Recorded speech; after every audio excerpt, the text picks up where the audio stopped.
Hello and welcome to the Church Society podcast. It's very nice to see you again. It's nice to see you, Lee Gatiss. To see you nice, Ros. There you Clarke. go. Maybe that should be the new catchphrase for the podcast.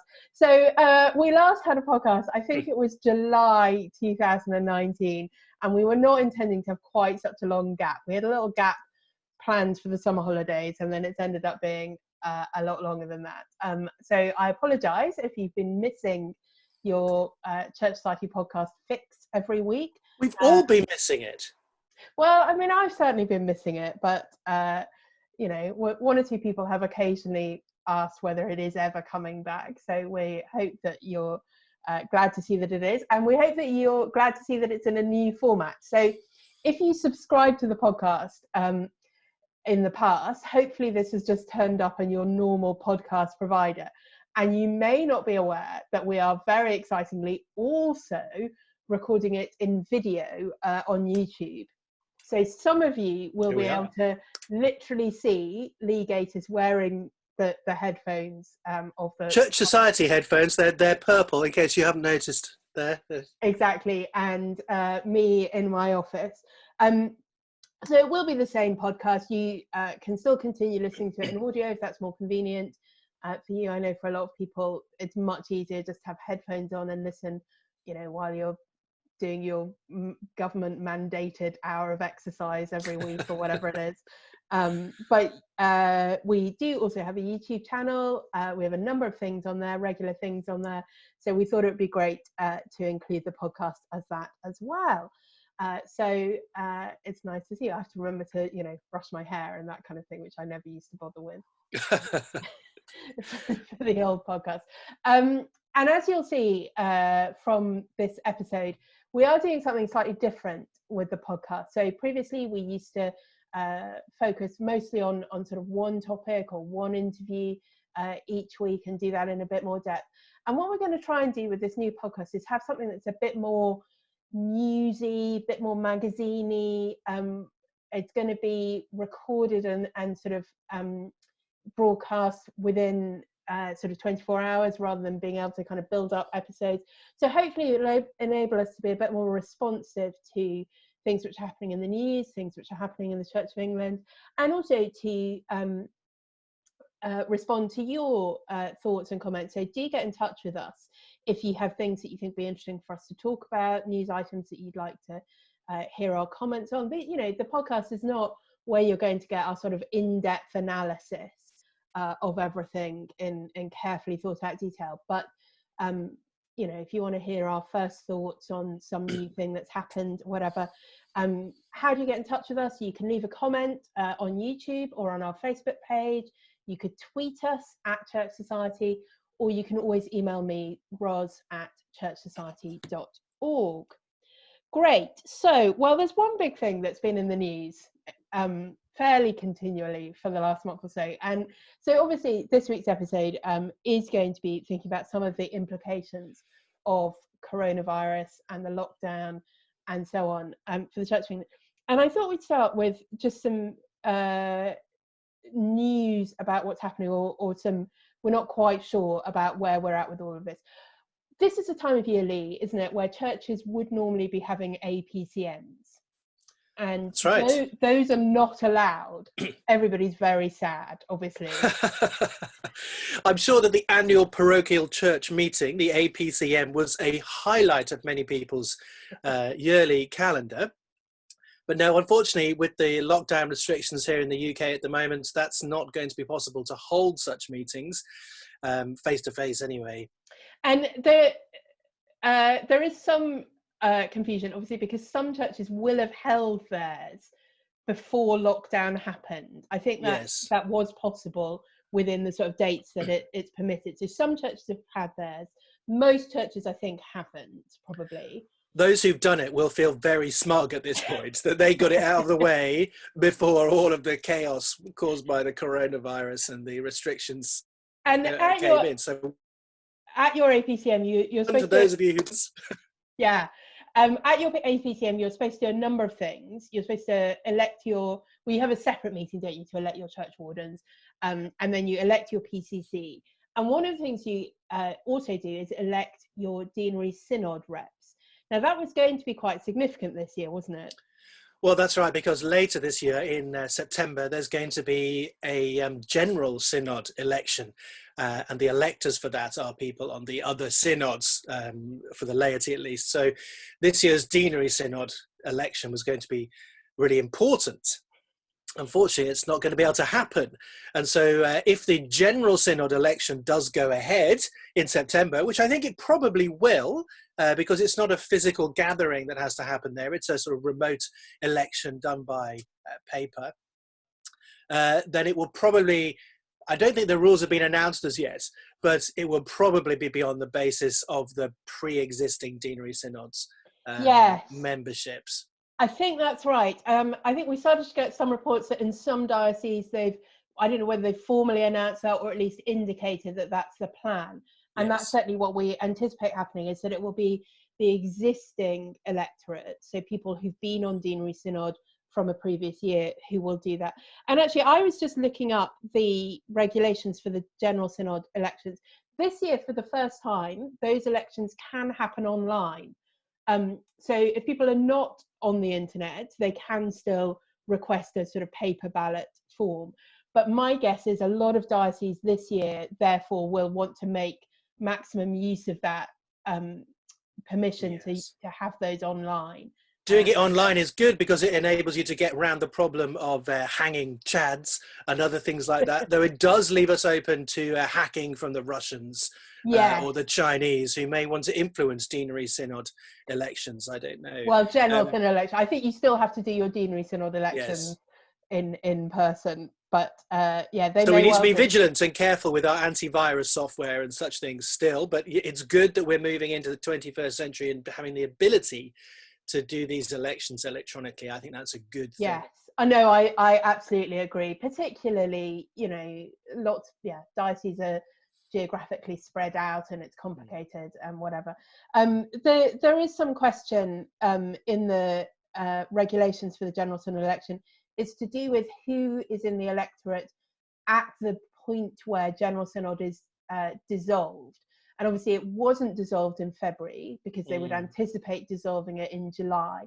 And again, I don't think we yet know what the plan is for July General Synod, whether they will have some kind of meeting, whether that will have to try and happen virtually, whether they're able to do that.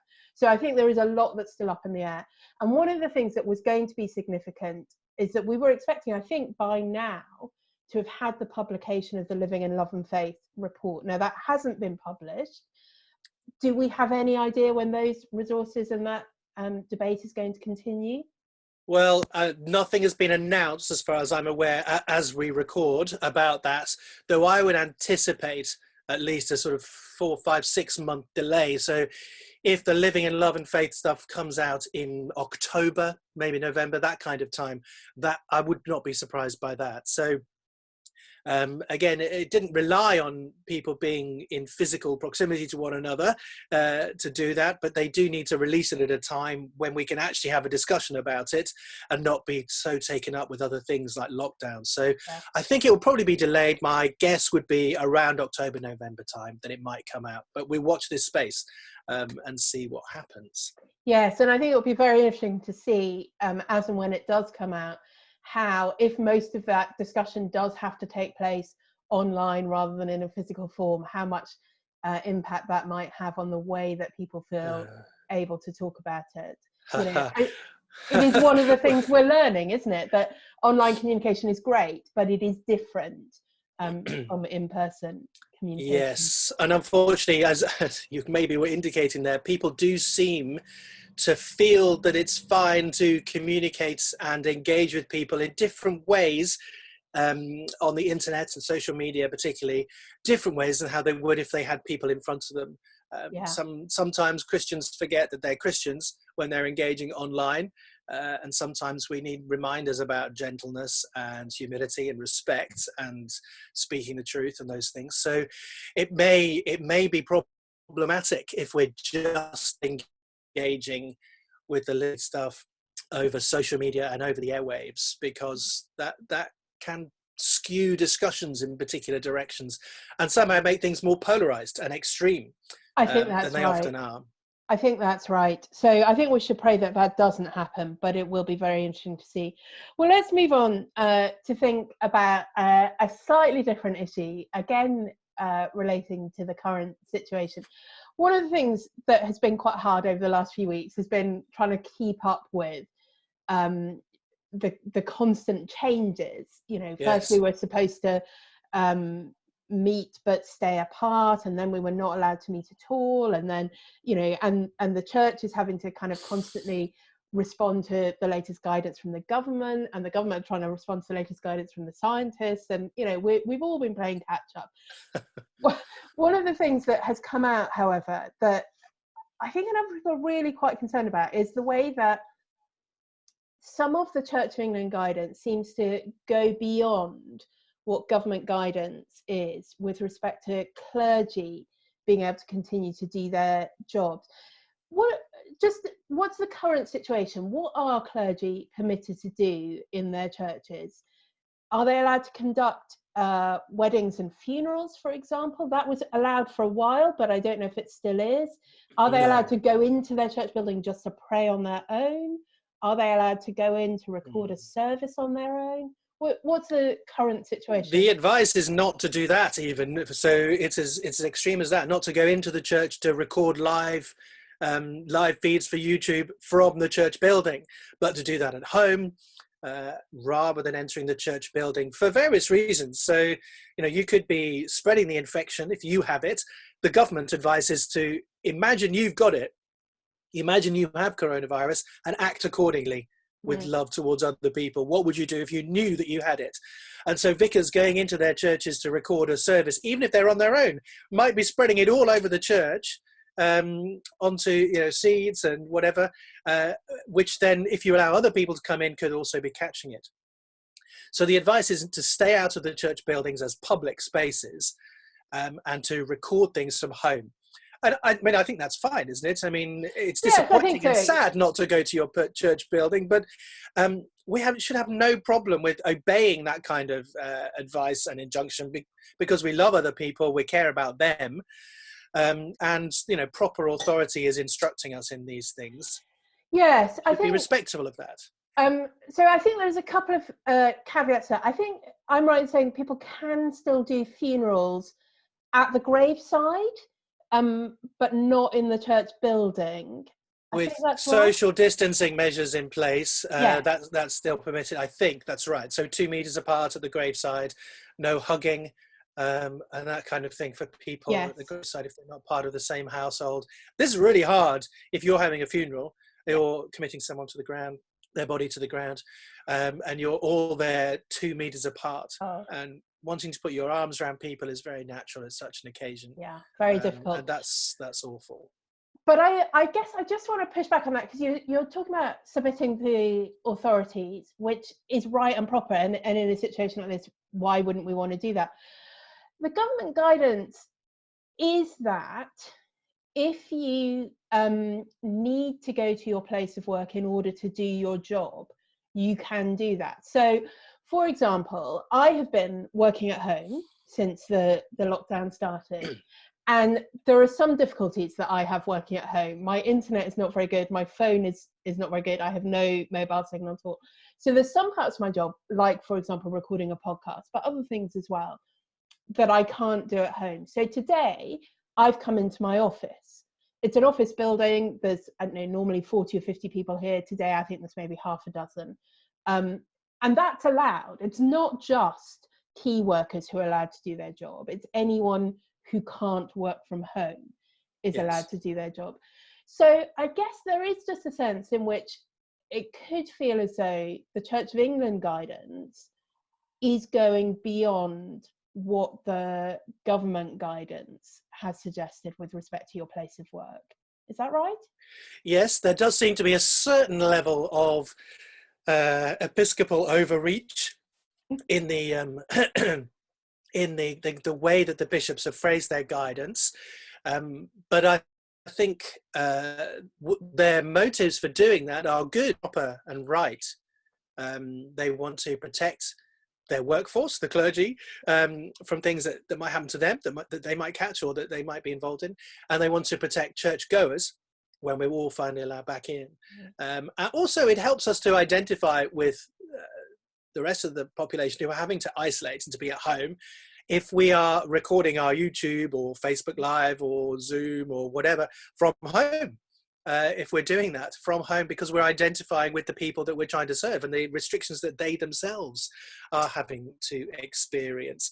There are, of course, some people who will just want to rebel against any regulations or rules or suggestions or advice, especially if it's given by a bishop. I mean, there's some people who just want to rebel against anything like that. I mean, I feel it in my heart, so because we have that kind of instinctive pushback against authority in our Western culture at the moment.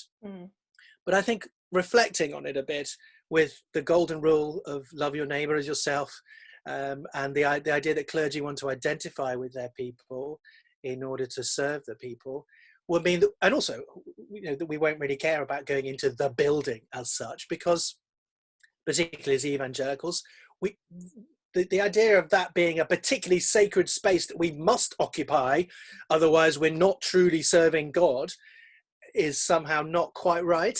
We do care about our buildings, and they are rain shelters, but they're ones that are important, and having that space in a community is vital and a crucial part of our mission to that community.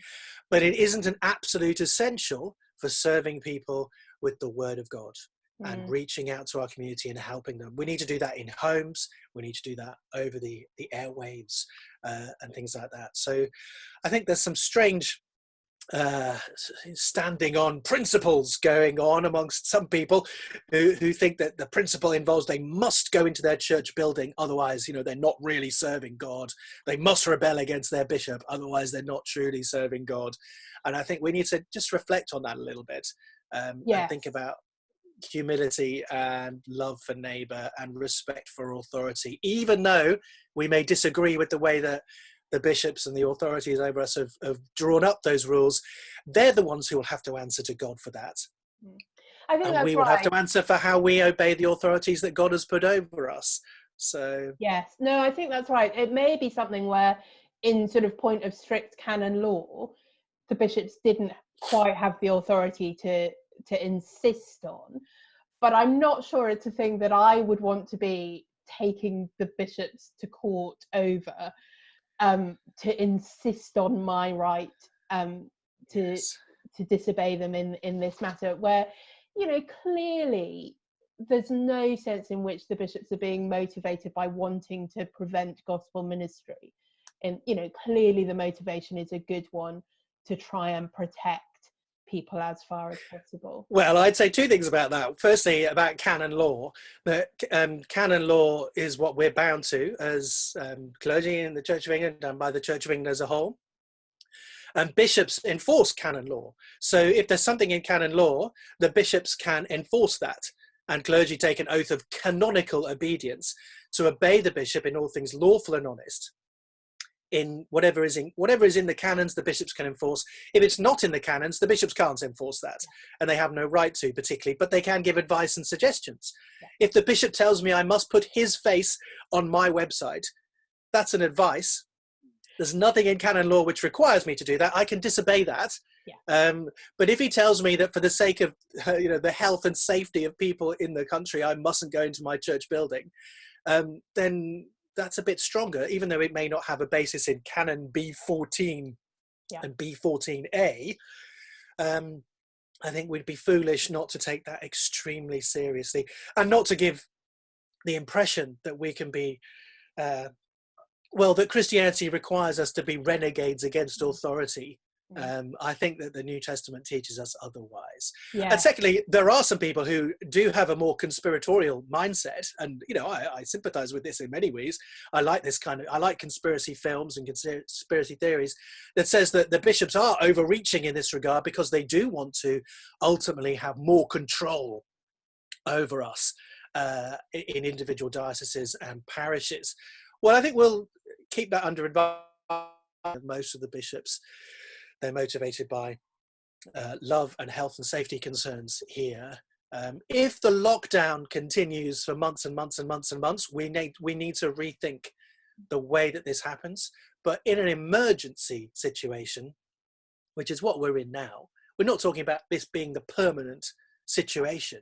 We're not living in China or something like that. If it becomes a longer term thing, we may need to rethink how these rules and regulations are drawn up and what they say precisely. But in an emergency, do what the authorities tell you. Don't think that you, from your little position, can understand the big picture that they can see. Even if you think they may be wrong, well, they're the ones who are accountable for that. They will answer to God for it.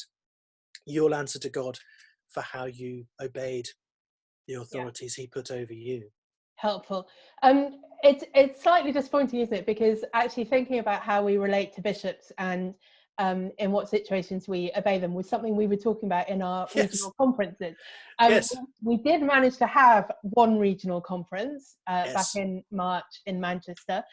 We've had to cancel Birmingham and Bristol, and I think it looks likely probably that we will cancel the one that was planned for London as well.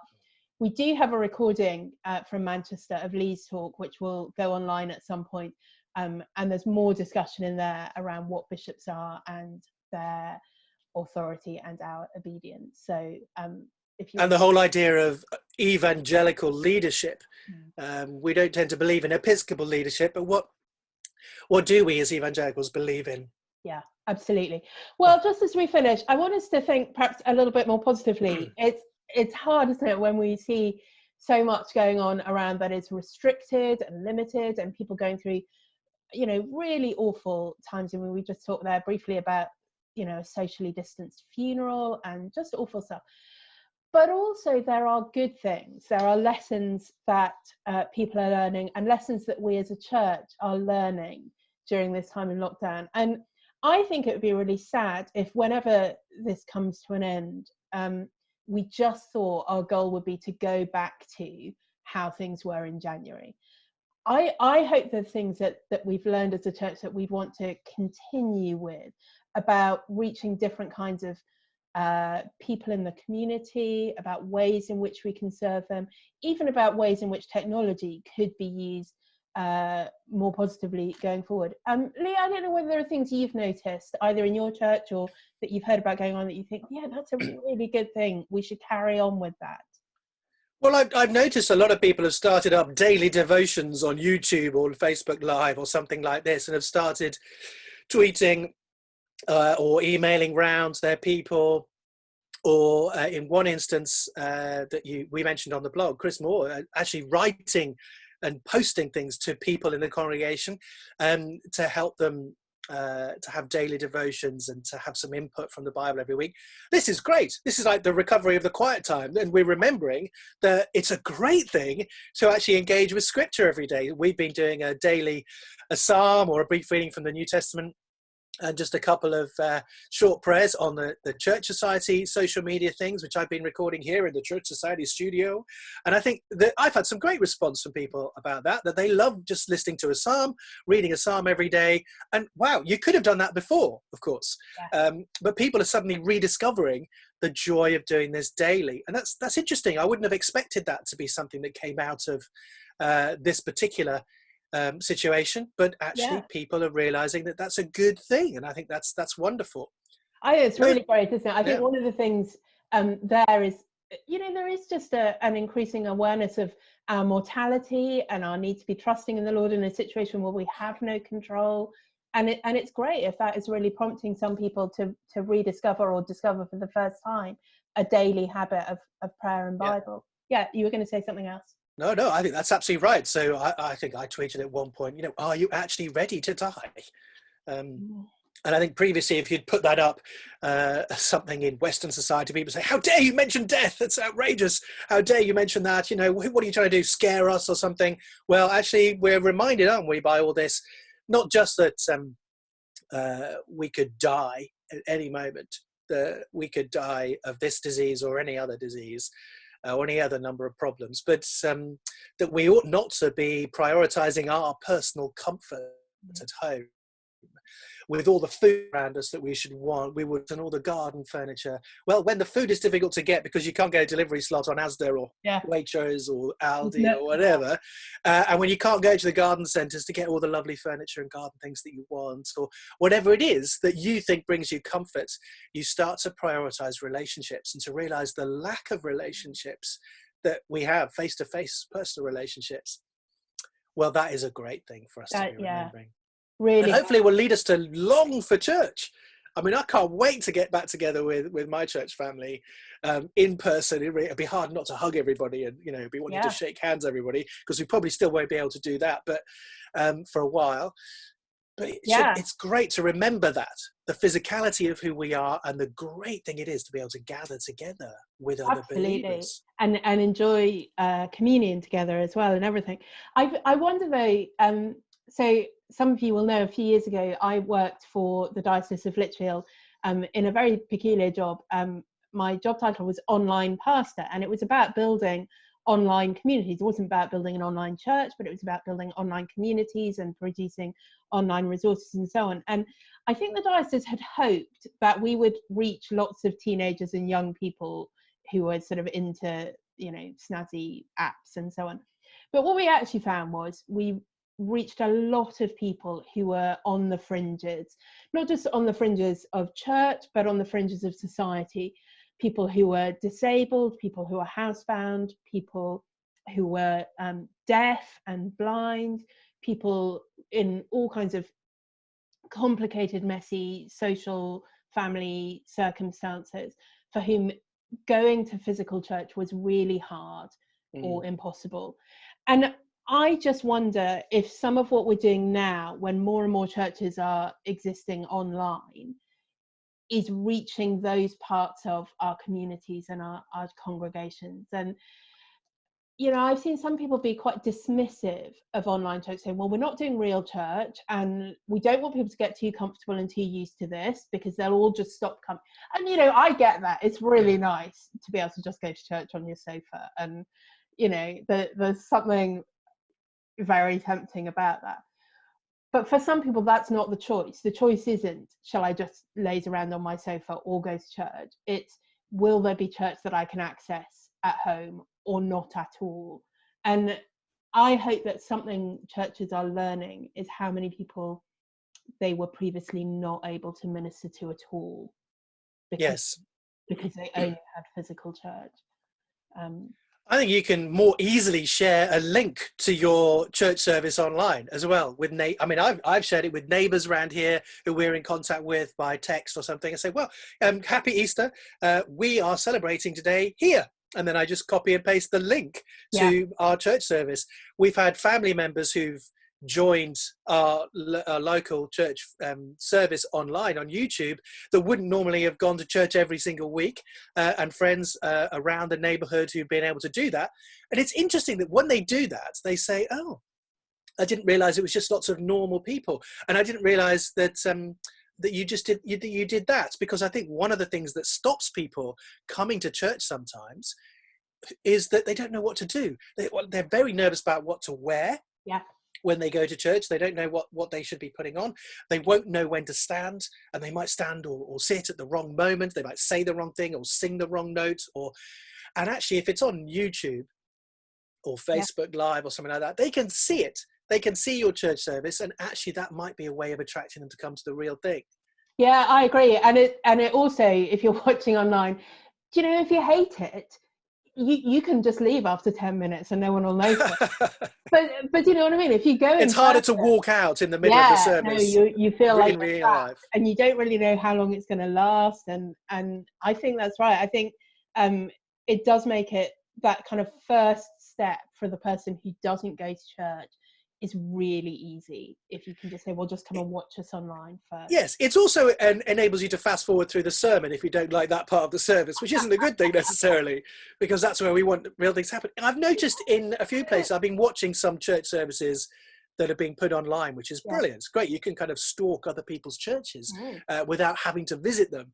And I do visit a lot of churches during the year normally, so I do see quite a range of different evangelical churches in the Church of England. But now you can see a lot more. You can watch them on Zoom or on YouTube, whatever. And it is interesting to see how services are put together, what we think is essential at this time, what isn't, what we're dropping, what we're keeping on. And I've noticed vicars are often splitting their sermons into two. Sometimes they're making shorter sermons. Sometimes they're splitting things in half and having two sermons, sermonettes kind of thing, split in with a song in the middle or some prayers, because people's attention span on videos is not as long as it would be, or it's not as easy to keep as it would be in real life when they can't escape. Yes. If they can hit the pause button at any moment and go off and make a cup of tea or get a biscuit or go to the loo or whatever, you have to try and keep their attention. And that is a lot harder when it's just you on the screen than it is when they're in church. So ours come out on Facebook Live. So you can't fast forward through the sermon because it is being preached live. But it's really, really hard when you get a notification or a message come up to think, oh,